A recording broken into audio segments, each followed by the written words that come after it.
حضرت سعد بن عبادہ رضی اللہ تعالیٰ عنہ کے پاس نا فتح مکہ کے موقع پر جھنڈا تھا. وہ علم بردار تھے، جن کے پاس جھنڈا ہوتا تھا وہ آدمی سب سے آگے آگے ہوتا تھا.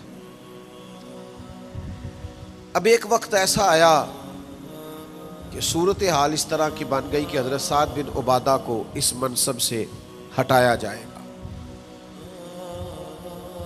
بڑا مشکل فیصلہ ہے. انہوں نے کوئی ایسی معاذ اللہ غلطی بھی نہیں کی، لیکن حالات ایسے آ گئے ہیں کہ جناب سعد ابن عبادہ کو ہٹانا پڑے گا، ان سے جھنڈا لیا جائے گا. صحابہ بڑے پریشان ہیں کہ حساس آدمی ہے، ان کی خدمات بہت زیادہ ہیں، کس طرح ان کو ہٹائیں گے، کیا کریں.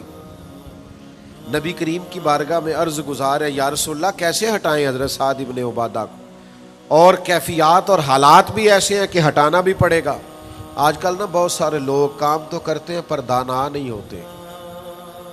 جذباتی فیصلے، جذباتی باتیں، ایموشنل گفتگو، وقتی طور پر چیزوں کو بہتر کرنا، اور بس وقتی طور پر آج گزارا ہو کل دیکھی جائے گی، لیکن چیز کی گہرائی تک، اس کی اصل تک نہیں اترتے، اس کے سارے لوازمات کو نہیں دیکھتے، قبل از وقت منصوبہ بندی نہیں کرتے. ہمارا مزاج نہیں ہوتا، ہم ٹھہراؤ اپنی زندگی میں نہیں لاتے.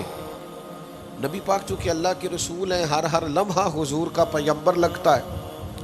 اب حضرت سعد ابن عبادہ کو ہٹانا ہے اور ان کی جگہ کسی اور کو مقرر کرنا ہے، اور بندہ بھی بڑا حساس ہے اور بات بھی کوئی ایسی نہیں، تو کیا کریں. پتہ ہے نبی کریم علیہ السلام نے کیا کیا؟ حضور فرمانے لگے کوئی پریشانی نہیں، ہٹا دیتے سعد ابن عبادہ. حضور نے بلایا، فرمایا سعد میرا ارادہ بنا ہے کہ جھنڈا آپ سے لے لیا جائے. حضرت سعد ابن عبادہ نے ابھی گردن جھکائی تھی تو حضور فرمانے لگے میرا ارادہ ہے آپ سے لے کے آپ کے بیٹے کو دے دیا جائے. جو فلسفیوں سے کھل نہ سکا، جو نکتہ وروں سے حل نہ ہوا، وہ راز ایک طیبہ والوں نے بتلا دیا چند اشاروں میں. اور تیرے آگے ہیں یوں دبے لچے فصحاء عرب کے بڑے بڑے، کوئی جانے منہ میں زبان نہیں بلکہ جسم میں جان نہیں. ایسا کمال فیصلہ، ایسا انوکھا فیصلہ. اچھا جس فیصلے سے وہ پریشان ہو سکتے تھے نا کہ مجھے ہٹایا جا رہا ہے، جب انہیں پتہ چلا نا کہ میری جگہ پہ میرا بیٹا آ رہا ہے، وہ اتنا خوش اپنے جھنڈا اٹھانے پہ نہیں تھے جتنا اپنے بیٹے کے جھنڈا اٹھانے پہ راضی ہو گئے. ان کی طبیعت مچل گئی. نبی پاک صلی اللہ تعالی علیہ وسلم کے پیغمبر ہونے پر، نبی ہونے، ایسے دلائل، ایسے کم، آپ جس زاویے سے دیکھیں ششدر رہ جائیں گے، حیران رہ جائیں گے، پیار ہو جائے گا. کچھ ایسے مصنفین بھی گزرے ہیں معاذ اللہ ثم معاذ اللہ، جو مسلمان نہیں تھے،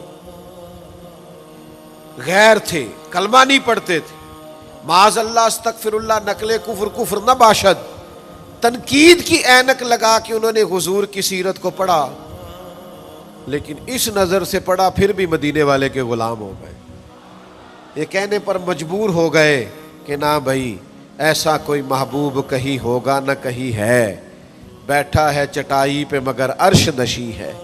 نبی پاک علیہ السلام. پھر ایک اور بات، حضور امی ہے لیکن ایسی کمال بات کرتے، ایسا انفرادی فیصلہ کرتے کہ دنیا حیران رہ جاتی.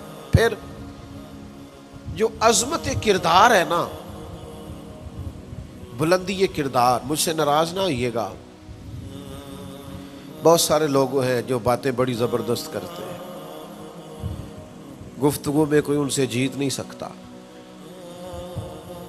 ان کا لب و لہجہ ایسا ہوتا ہے کہ شاید کسی بڑے سے بڑے عالم فاضل کو بھی بولنے نہ دے، لیکن عمل کی باری آتی ہے تو کمزور ہوتے ہیں. باتیں بیسیوں آتی ہیں، درجنوں آتی ہیں، نماز کا ٹائم ہوتا ہے تو بہانے بازی کرتے ہیں، اور میرے کپڑے نہیں ٹھیک، بس دعا کریں انشاءاللہ شروع کر دوں گا، کہانیاں سناتے ہیں. کیوں اتنے بھولے بنتے ہیں؟ ہمیں سمجھ آتی ہے کہ آپ گفتار کے غازی ہیں، آپ باتوں میں صرف ساری چیزیں سیدھی رکھتے ہیں، آپ اس جگہ پہنچ ہی نہیں پا رہے. عمل، کردار، یہ بھی ایک مبلغ ہوتا ہے. آپ کا کردار بھی تبلیغ کرتا ہے، آپ کا لب و لہجہ بھی. حضرت امام جعفر صادق رضی اللہ تعالیٰ عنہ سے ایک شخص نے کہا تھا میں دین کی تبلیغ کرنا چاہتا ہوں. مجھے بتایا کیا کروں، تو امام جعفر صادق رضی اللہ تعالیٰ عنہ فرمانے لگے دین کی تبلیغ کرنی ہے تو بڑا آسان نسخہ ہے، دین پہ عمل کرنا شروع کر دے، تبلیغ ہونی شروع ہو جائے گی۔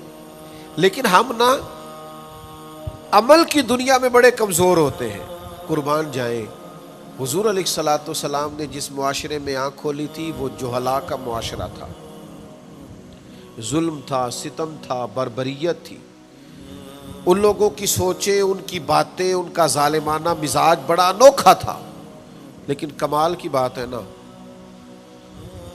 چاروں جانب لوگوں کا مزاج ظالمانہ تھا، لیکن محبوب کو اللہ نے رحمت بنا کے بھیجا۔ ہر طرف لوگ ناانصافی کی بات کرتے تھے، لیکن محبوب نے انصاف کے بول کو ہمیشہ بالا رکھا، اس ترازو کو ہمیشہ بلند رکھا۔